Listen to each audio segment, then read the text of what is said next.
Je vous invite à tourner avec moi dans le psaume 19, mais avant d'y aller, je vais vous parler d'un autre homme. Alors, cet homme, c'est Don Richardson. Est-ce que quelqu'un ici connaît Don Richardson?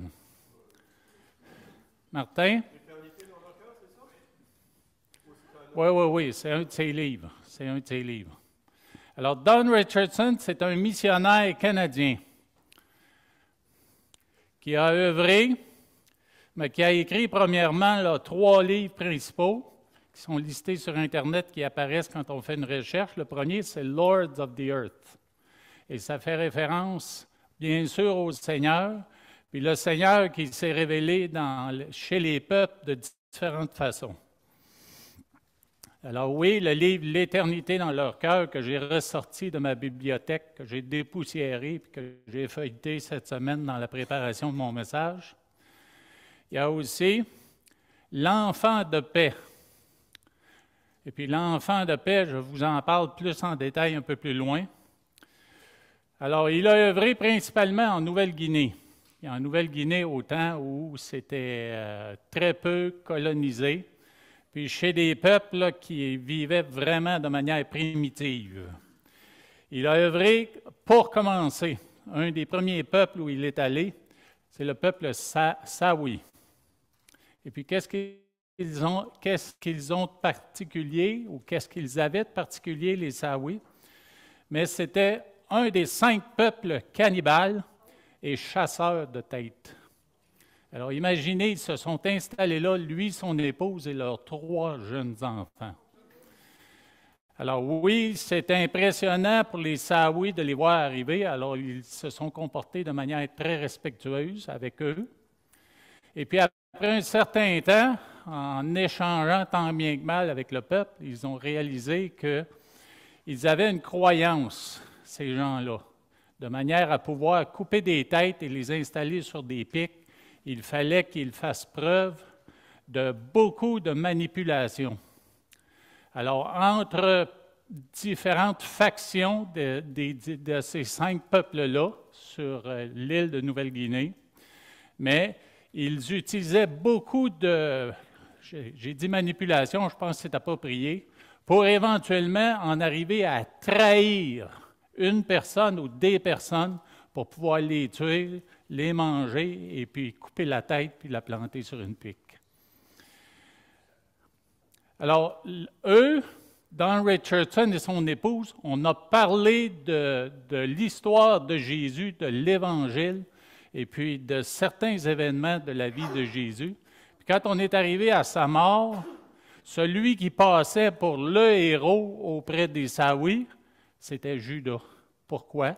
Parce qu'il avait réussi à tromper Jésus tout le temps qu'il était avec lui pour éventuellement l'amener, le trahir puis l'amener à être tué. Alors, ils avaient un problème, là, Don Richardson et son épouse, ils avaient un grave problème. Pourquoi? Parce qu'ils se voyaient littéralement les futures victimes de ce peuple-là. Puis comment est-ce qu'ils réussiraient à faire apprécier l'Évangile dans un peuple qui avait ces croyances-là? Et puis après avoir beaucoup prié, il est arrivé un événement qui leur a révélé là, que Dieu avait préparé le peuple à recevoir Jésus. Puis cet événement-là, c'est qu'il y a eu une réunion de 2 peuples. Puis quand ils les ont vus s'approcher l'un de l'autre, mais ils ont vu qu'il y avait beaucoup d'excitation. Et puis dans leur cœur et dans leur tête, ils se disaient « Ah, il va sûrement arriver quelque chose de grave. » Parce qu'ils s'attendaient à ce qu'il y ait un combat d'un côté comme de l'autre. Plusieurs centaines de personnes d'un côté, plusieurs centaines de l'autre, tous excités avec des armes, des boucliers, des lances. Et puis on se disait, sûrement il y a quelqu'un qui va périr aujourd'hui. Mais dans les réjouissances qui sont apparues par après, on a vu qu'un des 2 peuples avait amené un jeune enfant pour littéralement le donner à l'autre peuple. Et puis quand ils ont demandé une explication, à savoir qu'est-ce que ça voulait dire cette affaire-là, on a parlé d'un enfant de paix. C'était un enfant de paix qui faisait en sorte qu'un des peuples qui le donnait à l'autre, mais ça amenait une réconciliation et une paix qui allait durer tout le temps que cet enfant-là était vivant. Alors, dans leur tête, ils ont vu tout de suite que Dieu avait préparé ces gens-là à recevoir Jésus-Christ, l'enfant de paix qui nous a été donné. N'est-ce pas merveilleux? Alors, dans son livre, il parle de l'histoire ignorée du christianisme dans les religions locales des peuplades anciennes. Il dit que le monde a été préparé à l'Évangile, la révélation spéciale. Alors, ce matin, on regarde dans le psaume 19 et on voit 3 divisions dans le psaume 19. Dans les versets 2 à 7, après la déclaration que c'est David qui a écrit le psaume, mais on voit une révélation générale dans les versets de 2 à 7. Puis la révélation générale, c'est celle que nous avons tout autour de nous avant même d'avoir entendu parler de l'Évangile. Et puis dans les versets 8, 9 et 10, nous voyons la révélation spéciale, la révélation spécifique qui est venue par la parole de Dieu. Et finalement, David inclut à la toute fin, dans les versets 11 à 15, il inclut la réaction ou la réponse que lui-même donne à ces 2 révélations-là, spécialement la révélation spécifique ou la révélation spéciale. Alors, le psaume 19, vraiment, c'est une version condensée du psaume 119. Alors, le psaume 119, moi, quand je mets au défi un jeune chrétien, je lui demande de mémoriser le psaume 119. Pas pour le faire fuir, là, mais juste pour rigoler un peu. Alors, dans ces 2 psaumes et dans le fait qu'il y a cette révélation-là au travers de la parole, parce qu'elle est beaucoup mentionnée, même dans le psaume 119, presque tous les versets vont parler de commandements, vont parler de lois, vont parler de préceptes. Il y a un mot qui désigne la parole de Dieu. Alors, les attributs, ça nous amène à parler des attributs de la parole de Dieu. Nous allons les percevoir jusqu'à un certain point dans le psaume 19 ce matin, mais je n'ai pas été dans beaucoup de détails parce que je voulais raccourcir ma prédication. Mais je vous en nomme quelques-uns ici. Les attributs de la parole de Dieu, on peut parler de sa pertinence. Pertinence, c'est le fait qu'elle est bonne pour être appliquée à nos vies maintenant. Elle l'était au moment où elle a été écrite, puis elle est encore d'actualité. Son infaillibilité. En anglais, on dit inerrancy, c'est-à-dire qu'il n'y a pas d'erreur dans la parole de Dieu. Du début à la fin, inhérence, le mot est français, il existe. OK. Dans certains dictionnaires, il n'existait pas encore. C'est peut-être mon dictionnaire est très, très âgé à la maison. Là. Merci, frère. Son exhaustivité ou complétude, le fait qu'elle est complète. Le fait qu'elle contient tout ce qui nous est nécessaire pour vivre une vie qui va glorifier le Seigneur, qui va plaire à Dieu. Sa suffisance, sa clarté. Puis là, en français, je ne pense pas que le mot existe, mais le mot anglais, je l'aime beaucoup. On dit perspicuité. Perspicuité. C'est un mot que j'aimerais qu'il existe en français, mais je ne l'ai pas trouvé, alors ça veut dire sa clarté. Et sa permanence et son immuabilité. Alors, quand on considère tous ces éléments-là, tous ces attributs-là de la parole, bien, on réalise que oui, elle est vraiment divinement inspirée, puis elle est bonne pour nous. Alors, c'est une invitation ce matin à ne pas négliger la parole de Dieu ou ne plus négliger la parole de Dieu pour nos vies et pour l'évangélisation. Alors, voici la première partie, la révélation générale. Lisons-la ensemble. Les cieux racontent la gloire de Dieu, et l'étendue manifeste l'œuvre de ses mains. Le jour en instruit un autre jour, la nuit en donne connaissance à une autre nuit. Ce n'est pas un langage, ce ne sont pas des paroles dont le son ne soit point entendu. Leur retentissement parcourt toute la terre. Leurs accents vont aux extrémités du monde, où il a dressé une tente pour le soleil. Et le soleil semblable à un époux qui sort de sa chambre s'élance dans la carrière avec la joie d'un héros. Il se lève à une extrémité des cieux, il achève sa course à l'autre extrémité. Rien ne se dérobe à sa chaleur. Alors, dans ce passage-ci, nous voyons Dieu qui est mentionné dans le verset 2. Et puis, le Dieu qui est là, c'est elle dans la parole. Elle qui parle de Dieu tout-puissant, Dieu le Créateur. Et c'est pour exprimer sa puissance créatrice. La majesté de Dieu dans la création, mais elle est démontrée par une beauté incroyable et une grande diversité. Je regardais avec Chantal cette semaine un documentaire qui est là à la télévision. Et puis des électroniciens très, très créatifs ont décidé d'imiter des animaux et d'inclure dans ces imitations des caméras, de manière à filmer la création sous la mer, filmer la création dans les bois, sur les rivières et même dans le ciel. Puis quand on voit ces caméras s'approcher de chauves-souris, d'éléphants, de crocodiles, de toutes sortes de poissons là, merveilleux que je ne connaissais même pas, de pieuvres, de phoques, etc., etc., etc. On voit la beauté de la création, on voit que le Dieu créateur, il est extraordinaire. Dans le verset 3, alors qu'on parle du déroulement d'une journée, pour ce qui est du jour qui en instruit un autre jour et la nuit en donne connaissance à une autre nuit. On parle d'une constance, on parle de régularité, on parle d'un soutien qui est derrière cette création-là, un éternel qui continue de tout soutenir par sa majesté, sa force toute puissante. Alors, c'est une révélation de la gloire de Dieu dans la nature, une déclaration sommaire de la majesté de la création et de l'éminence de notre Dieu créateur. Cette révélation-là, elle est continuelle et elle est aussi intelligible. C'est sûr que la révélation de la parole est plus intelligible encore concernant le salut, mais la création, elle nous parle. Moi, quand je pense aux gens qui ont inventé des choses, je pense par exemple à une pompe pour pomper de l'eau. Je vois déjà dans ça là, un cœur que Dieu a créé, le cœur que Dieu a créé. Quand je vois aussi le velcro, je vois dans les végétations, dans la nature, ces petites semences là, qui ont des petits crochets là, et qui viennent se coller à nos vêtements quand on marche dans les broussailles. Là.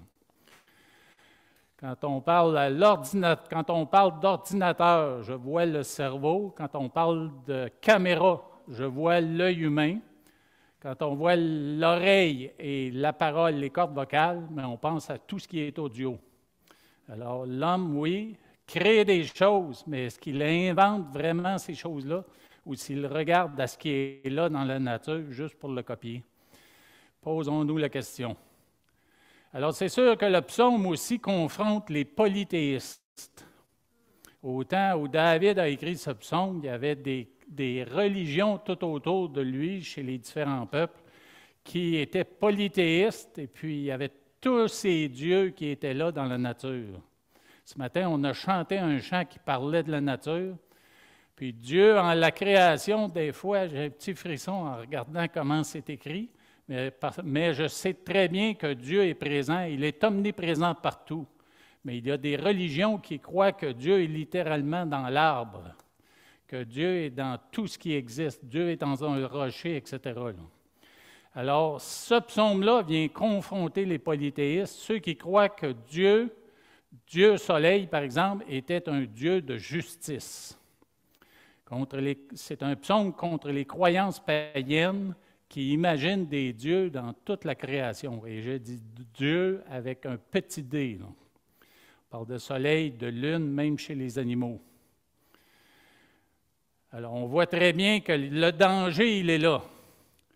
Et puis, si on regarde les versets qui sont écrits dans Romains 1, les versets 18 à 23, on voit que j'ai cette déclaration-là de Paul concernant ces hommes qui sont déréglés moralement Pourquoi? Parce qu'ils ont refusé de croire au Dieu de la création. Ils vont plutôt croire en la créature, ou ils vont croire en ce qui est créé autour d'eux.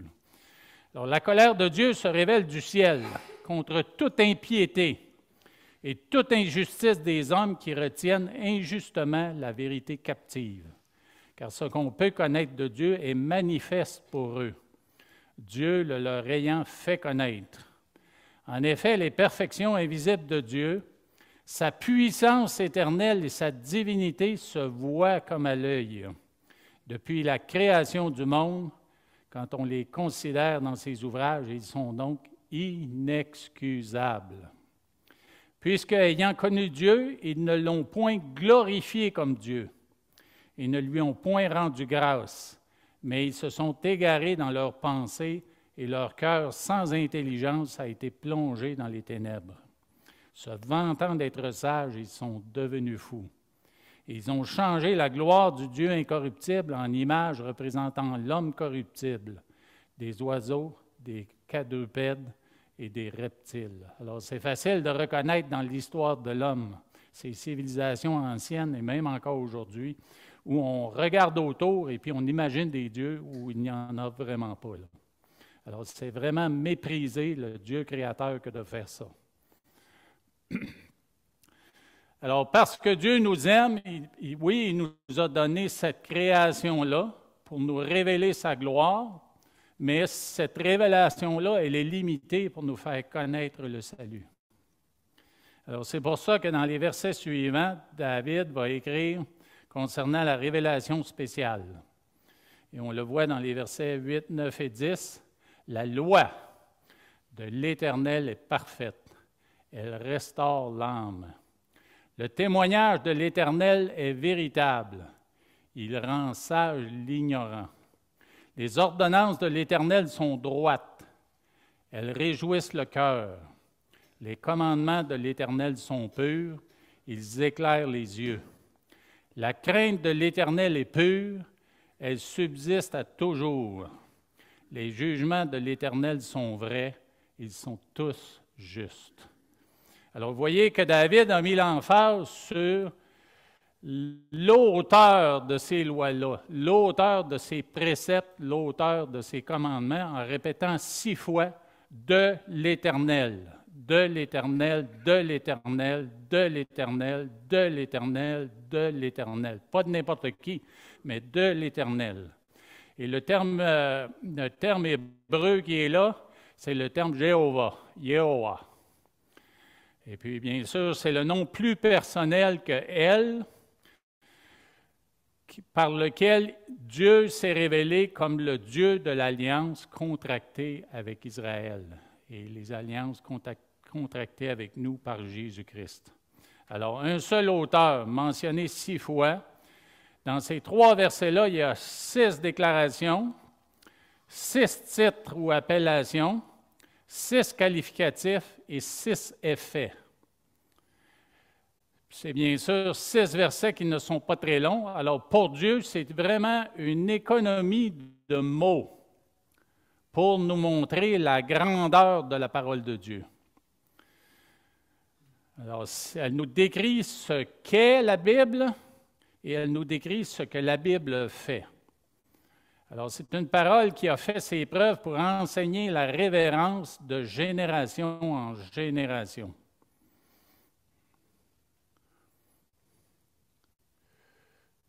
Je vais toujours un peu plus vite que ma présentation à l'écran. Alors, c'est une parole éprouvée qui produit la révérence, comme je disais, et puis nous voyons ça aussi dans d'autres psaumes, comme le psaume 12,7. La parole de l'Éternel sont des paroles pures, un argent éprouvé, sur terre au creuset et 7 fois épuré. Alors, bien sûr, c'est facile pour nous d'imaginer, puisqu'on a vu des images de ça, dans une fonderie où on met du métal pour le purifier, on fait brûler tout ce qui est impureté à l'intérieur pour en ressortir avec un métal qui est pur. Alors, de même façon, ici, dans le psaume 18, 31, les voies de Dieu sont parfaites. La parole de l'Éternel est éprouvée. Il est un bouclier pour tous ceux qui se confient en lui. Et dans le Proverbe 35, toute parole de Dieu, encore une fois, est éprouvée. Elle a fait ses preuves. Dieu a parlé dans l'Ancien Testament des prophéties qui se sont accomplies, une après l'autre. Alors, cette parole-là, elle est éprouvée et il est un bouclier pour ceux qui cherchent en lui un refuge. Et dans Deutéronome 4, 10, « Souviens-toi du jour où tu te présenteras devant l'Éternel ton Dieu à Horeb, lorsque l'Éternel me dit, « Assemble auprès de moi le peuple. Je veux leur faire entendre mes paroles. » C'est Dieu qui parle. Pourquoi? Afin qu'ils apprennent à me craindre tout le temps qu'ils vivront sur la terre et afin qu'ils les enseignent à leurs enfants. Alors, c'est la révélation spécifique dans ces 3 versets-là. Et c'est une révélation qui montre la puissance transformatrice de la parole de Dieu. La parole de Dieu, elle est la pièce maîtresse de toute la révélation. C'est la loi, c'est la parole de Dieu. Alors, dans le verset 10, on voit le terme « la crainte ». Elle est synonyme de loi. Pourquoi? Parce que la loi, son rôle est de mettre dans le cœur de l'homme la crainte de l'Éternel. Quel est le commencement de la sagesse? La crainte de l'Éternel. C'est là que ça commence, la transformation et le changement intérieur. Le psaume révèle la grandeur et la puissance des Écritures. Dans le verset 8, on dit « parfait ». Et comme je disais tantôt, c'est un des attributs qui exprime la complétude. Parfait ne veut pas dire qu'elle est pure, mais le mot parfait, le mot en hébreu, veut dire qu'elle est complète. Elle est suffisante, qu'on ne peut pas y ajouter. D'ailleurs, il y a des avertissements à la fin de l'Apocalypse qui disent qu'on ne peut rien enlever de la parole et on ne peut rien y ajouter. Malheureusement, il y a bien des hommes qui ont fait ça. Alors, rien ne manque, rien n'est oublié. Et puis, il y a une expression française qui dit qu'on en ratisse large. C'est-à-dire, un râteau, ça peut être très large, ou une pelle pour enlever de la neige, ça peut être très large. Mais la parole de Dieu, elle peut discuter ou dialoguer sur beaucoup de sujets qui sont nécessaires à une vie chrétienne qui plaît à Dieu. Alors, c'est une parole qui transforme. On le voit ici dans les versets qui sont là, dans les versets du Nouveau Testament. 1 Pierre 1, 23. « Puisque vous avez été régénérés. » Alors, bien sûr, le travail qui est fait à l'intérieur, le terme qui est utilisé dans l'hébreu, dans le passage de David, c'est « nefesh ». Et puis, « nefesh », ça fait référence à l'être intérieur. Moi, j'aime parler de l'esprit, de l'âme et du cœur pour l'intelligence, pour les émotions et les sentiments et pour la volonté, le siège de la volonté. Alors, ce travail-là, cette puissance de conversion-là qui se trouve dans la parole, qui m'a été nécessaire à moi dans ma vie, parce qu'on m'a parlé de la parole de Dieu, on m'a donné différents témoignages, mais c'est en étudiant en profondeur la parole de Dieu que la révélation de son salut, du plan de rédemption, est devenue claire dans mon esprit. Alors, je reviens à 1 Pierre 1, 23. « Puisque vous avez été régénérés, non par une semence corruptible, mais par une semence incorruptible, par la parole vivante et permanente de Dieu. » Dans Romains 10, 17, « Ainsi la foi vient de ce qu'on entend, et ce qu'on entend vient de la parole de Christ. » Dans Romains 1, 16, « Car je n'ai point honte de l'Évangile, c'est une puissance de Dieu. » Pour le salut de quiconque croit, qu'il soit juif ou non. Du juif premièrement, puis du grec. Alors, Dieu comptait sur la parole de Jésus, ce que Jésus a enseigné, et ce que les disciples ont continué d'enseigner par la suite, ce qu'ils ont écrit. Alors, cette parole-là, c'est ce qui annonce le message du Seigneur pour le juif premièrement, puis du grec. Et pour j'imagine, presque tous les gens ici dans cette salle. Hébreux 4, 12. « Car la parole de Dieu est vivante et efficace, plus tranchante qu'une épée quelconque à 2 tranchants, pénétrante jusqu'à partager âme et esprit, jointure et moelle. Elle juge les sentiments et les pensées du cœur. Ouch! Ça, c'est dérangeant, ça. C'est vraiment dérangeant, mais quand on sait les motivations du Seigneur, on sait qu'il nous aime, puis on sait qu'il veut notre bien dans toutes les dimensions de notre être. Mais oui, on se laisse transformer par cette parole. On se laisse opérer dans notre être intérieur par cette parole pour changer et devenir de plus en plus à l'image de Christ. La Bible est la seule puissance pour la conversion. Et puis, bien sûr, nous connaissons des personnes qui ont été transformées par cette parole. Alors, un pasteur a déjà dit que qu'est-ce qu'on fait avec ça, avec cette connaissance-là? Qu'est-ce qu'on fait avec cette parole-là lorsque nous voulons imprimer ces vérités-là dans l'esprit des gens? Mais le pasteur a répondu qu'il faut constamment enfoncer cette vérité-là dans l'esprit des gens. Puis moi, j'ai une illustration à l'esprit, là, puis mon père était menuisier. Et mon père était costaud, moins grand que moi, mais il était costaud, il était très fort. Puis je me rappelle, quand nous étions adolescents, avec notre musculature peu formée ou pas formée du tout, il nous a amenés sur des chantiers de construction, puis il nous demandait de clouer des clous de 6 pouces dans certaines structures. Eh bien, j'ai déjà essayé ça au plafond. Alors, imaginez au plafond, j'étais rendu à la fin là, à 2 mains, puis la plupart du temps, je manquais la tête du clou.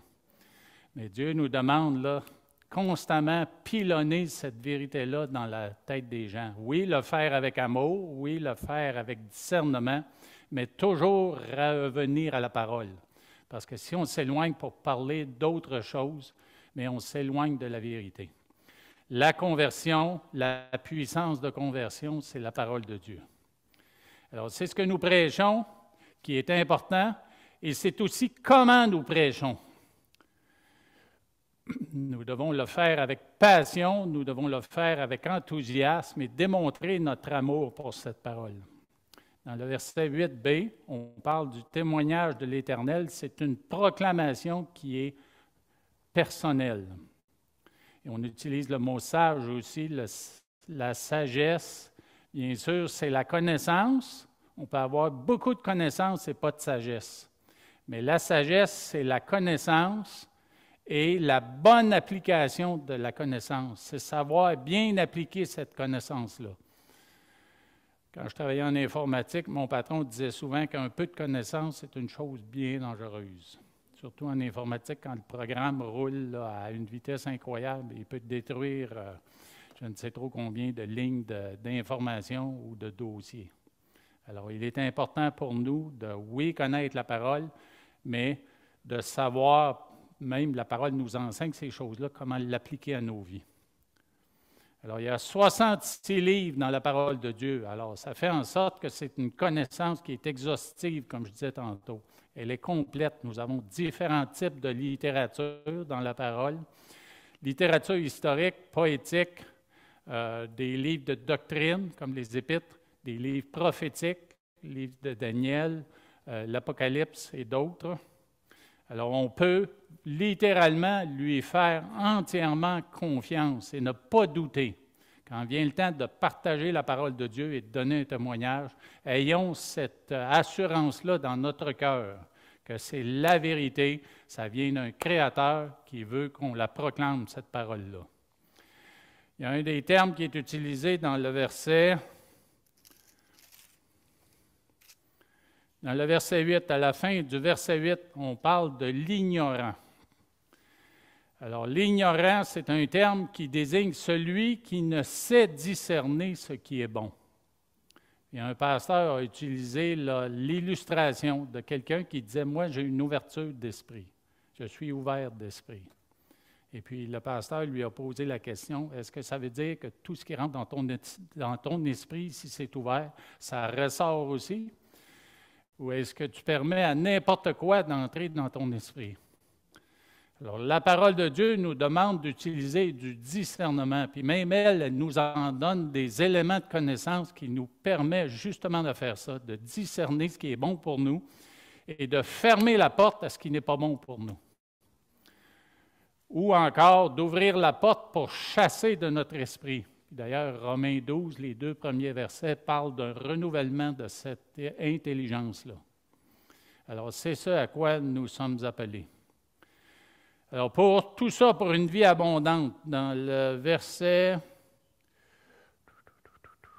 9, la première phrase du verset 9, « Elles réjouissent le cœur ». Une fois qu'on a compris et accepté que la parole de Dieu, elle est bonne pour nous, quand on l'applique à nos vies, on sait très bien que ça nous apporte une paix et une joie intérieure. C'est quelque chose qui est difficile à comprendre, mais moi, je le réalise de plus en plus au niveau de la conscience. Quand tu fais la volonté de Dieu, puis que tu le fais parfaitement, tel qu'il t'a demandé de le faire, mais ça t'apporte une paix intérieure et une joie intérieure qui est indescriptible. Alors, bien sûr, au verset 9 aussi, on parle de propositions sur ce que la Bible enseigne. Les commandements de l'Éternel, ils sont purs, ils éclairent les yeux. Alors, ils nous montrent le chemin sur lequel avancer. Dans le psaume 119, il y a un verset qui parle d'une lampe à nos pieds et une lumière sur notre sentier. Alors, la parole, elle est telle. Elle nous indique le chemin étroit dans lequel nous devons marcher. Et il nous demande d'exclure tous les autres détours qu'on serait peut-être tenté de prendre. Alors, c'est pour marcher sur le bon chemin, le chemin étroit. Le verset dans le psaume 119, c'est le verset 105. Alors, les ordonnances, oui, réjouissent notre cœur. Dans Colossiens 3,16, on dit que la parole de Christ habite parmi vous abondamment. Instruisez-vous et exhortez-vous les uns les autres en toute sagesse, par des psaumes, par des hymnes, par des cantiques spirituels, chantant à Dieu dans vos cœurs, sous l'inspiration de la grâce. Alors, la parole de Dieu nous amène à cet état-là, de vouloir louer le Seigneur, de désirer cette louange et cette communion intime avec le Seigneur. Merci à l'équipe de louange de nous amener à cet endroit-là tous les dimanches. Les commandements proviennent d'un Dieu souverain et la Bible nous commande de lire la Bible. Elle nous commande aussi de nous repentir.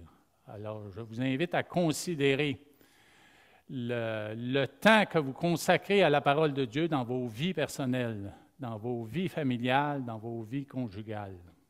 Je vous invite à regarder à ça et si c'est le cas, il y a un changement à faire, mais allez devant le Seigneur, confessez, dites comme Dieu qu'il y a une réparation, un changement à faire à ce niveau-là.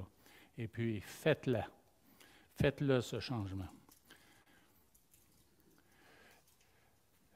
David écrit ce psaume dans un contexte où les rabbins juifs donnaient toutes sortes d'enseignements bizarres concernant les lois de Dieu et les extrapolations qu'on avait pu faire pour rajouter aux différents commandements. Et puis, c'est pour ça qu'il écrit au verset 9, « Ils éclairent les yeux afin de discerner la vérité. » On sait très bien qu'il y a des mensonges qui circulent dans ce monde, là. C'est encore plus évident avec l'arrivée ou l'événement de l'Internet. De l'Internet, quand on regarde un conflit comme celui d'Ukraine et encore plus celui d'Israël. Mais il y a des faussetés qui circulent, il y a des vérités que le peuple d'Israël essaie de montrer. Mais concernant les événements du 7 octobre, mais il y a des reportages qui sont sortis à certains endroits, même des films qui ont été faits. Puis on parle des atrocités qui ont été commises.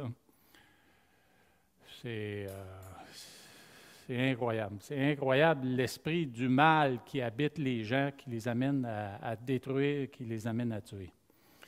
Alors, ils éclairent les yeux, les commandements de l'Éternel. C'est pour ça que la vérité, c'est Jésus-Christ et sa parole. C'est là que nous devons fixer nos yeux. Alors, pour échapper à la vérité de la Bible, il y a des gens qui la décrivent comme pas claire, confuse. Mais pourquoi le font-ils? C'est parce qu'ils ne veulent pas se donner la peine ou ils ne veulent pas se soumettre à cette parole-là. Alors, on va critiquer la Bible de toutes sortes de façons, mais nous savons très bien qu'elle est vérité du début à la fin, et puis on doit s'y soumettre. Elle nous amène à des jugements et une adoration encore plus précise, encore meilleure de notre Seigneur. Dieu nous invite à aller en profondeur, non seulement dans l'étude de la parole du Seigneur, mais aussi dans la proclamation de cette parole-là, que ce soit la prédication, l'enseignement ou le témoignage, afin d'amener les gens qui viennent à notre suite, eux aussi, à une adoration qui est encore plus profonde. Alors, allons en profondeur pour une adoration qui est encore plus élevée, là. L'attitude est importante. Jérémie 29, 12 et 13 nous parle de l'attitude pour la considération de cette parole, la considération du Seigneur, où Dieu déclare, « Vous m'invoquerez et vous partirez, vous me prierez et je vous exaucerai. Vous me chercherez et vous me trouverez si vous me cherchez de tout votre cœur. » Alors, la sincérité, elle est importante. Il faut approcher la parole de Dieu avec sincérité dans nos cœurs, puis avec un désir, une soif et une faim, un désir de recevoir de cette parole. Alors, quelle est la réponse que David donne? Eh bien, nous les voyons, ces réponses, ces réactions dans les versets 11, 12, 13, 14 et 15. Ils sont plus précieux que l'or, que beaucoup d'or fin. Ils sont plus doux que le miel, que celui qui coule des rayons. Dans ce verset, on voit l'estimation ou la valeur que David attache à la parole de Dieu, à la loi de Dieu. Elle est élevée, là, on sait à quel point les hommes font des poursuites et des dépenses d'énergie et de finances pour aller chercher de l'or au nord du Canada et en Alaska. Mais on voit que pour eux, l'or est très, très précieux. Mais ici, David décrit la connaissance, la révélation spéciale de Dieu dans sa parole comme plus précieuse encore que l'or fin, que beaucoup d'or fin. Plus doux que le miel, que celui qui coule des rayons. On sait à quel point on aime le miel. J'ai une épouse qui aime le miel dans son café, et puis je la comprends. Alors, oui, la parole de Dieu, on doit l'estimer au-dessus de toutes ces choses-là sur la terre qui nous plaisent, qui nous font plaisir, qui nous font du bien. Alors, dans le verset 12, puis là, c'est un mot que je n'ai pas trouvé en français, enseignabilité, qu'on retrouve. Ton serviteur aussi en reçoit instruction. Pour qui les observe, la récompense est grande. Je suis intervenu auprès de quelqu'un cette semaine pour lui mentionner que cette personne-là devait rester enseignable. C'est une personne plus jeune que moi qui me reprenait pour une chose que j'ai mentionnée à lui, que je lui ai mentionné il y a quelques semaines. Et puis, je lui ai rappelé que malgré son âge et malgré les expériences qu'il avait déjà acquises dans sa vie, mais il devait rester enseignable parce qu'il ne savait pas tout. Puis je lui ai dit que c'est quelque chose que moi, j'avais appris de personnes dans ma vie, des personnes plus âgées, plus expérimentées, plus sages que je ne l'étais. Et dans le verset 13, « Qui connaît ses égarements? Pardonne-moi ceux que j'ignore. » Alors, comme un miroir, la parole nous révèle qui nous sommes réellement. Alors, on doit la considérer comme un miroir qui nous montre notre état d'âme, nos états d'esprit, et puis quelles sont les dispositions de notre cœur. Dans le verset 14, c'est une prière pour la protection contre les mauvaises influences. « Préserve aussi ton serviteur des orgueilleux, qu'il ne domine point sur moi, alors je serai intègre, innocent de grands péchés. » Alors David reconnaissait qu'il y avait des dangers, même peut-être à la cour du roi, autour de lui. Peu importe où il était à ce moment-là, autour de lui, il y avait ces dangers-là d'influence de personnes qui étaient orgueilleuses, peut-être même égoïstes, et qui recherchaient leur propre bien-être. Mais ça nous permet, nous aussi, la parole de Dieu, mais de discerner les pièges et discerner les désirs des personnes qui nous entourent. Alors, la requête est humble pour toutes ces choses. Encore plus, elle paraît encore plus humble dans le verset 15. C'est une demande d'acceptation de sa prière. « Reçois favorablement les paroles de ma bouche et les sentiments de mon cœur, ô Éternel, mon rocher et mon libérateur. » Je me rappelle avoir chanté ce verset-là à plusieurs reprises. Je ne sais pas si ici, dans les églises de frères, c'est fait dans le passé, là, mais dans l'église pentecôtiste où j'ai mis les pieds dans une église chrétienne pour la première fois, on chantait ce verset-là.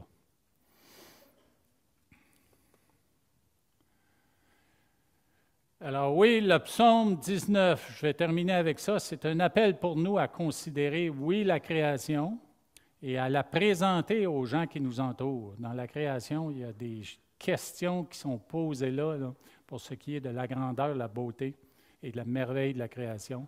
Mais ça va amener beaucoup de gens à se questionner sur l'existence d'un être supérieur, d'un être divin.